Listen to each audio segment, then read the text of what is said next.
Bogus कागदपत्राद्वारे जमीन बिगर शेती केल्याप्रकरणी हिंदकेसरी संतोष वेताळ यांच्यावर कारवाई करण्यात आली। शासनाच्या नियमाच्या अधीन राहून माझे उद्योग व्यवसाय सुरू आहेत। मी शासनाची कसलीही फसवणूक केलेली नाही।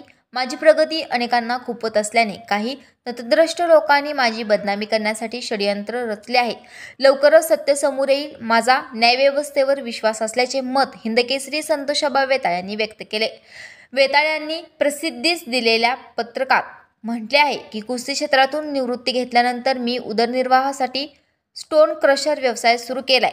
राजाचे कुर्ले तालुका खटाव येथे माझ्या मालकीचा खानपट्टा आणि क्रशर असून तो चालू आहे। क्रशर आणि खानपट्टा सुरू करण्यासाठी ग्रामपंचायतीची रीतसर परवानगी घेतली आहे। शासनाच्या नियमाच्या अधीन राहून मी महसूल देखील भरत आहे।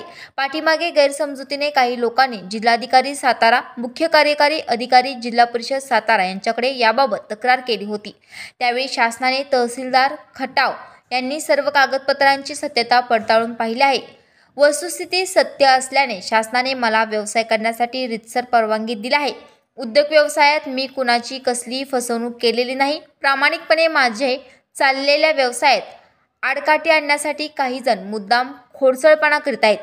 समाज माध्यमांवर बदनामी करण्यासाठी काही अपप्रवृत्तीच्या लोकांनी षडयंत्र रचले आहे। सर्वसामान्य माणूस बदनामी करणाऱ्या बातमीवर विश्वास ठेवणार नाही। शासनाने घालून दिलेल्या नियमानुसार माझे व्यवसाय सुरू आहेत। मी प्रतिकूल परिस्थितीतून संघर्ष करीत इथपर्यंत आलो आहे। लढणे हा पैलवानांचा पिंड आहे। अनेक पराजय पचवून मी हिंदकेसरी झालोय। मार्गात अडथळे आले तरी मी डगमगलो नाही। संयमाने आणि धैर्याने संकटांचा सामना करायचा हे मला कुस्तीने शिकवलंय। माझ्या विरुद्ध आरोप करणारे फार काळ टिकणार नाहीत। माझा न्यायव्यवस्थेवर विश्वास आहे असे मत वेताळ यांनी व्यक्त केले।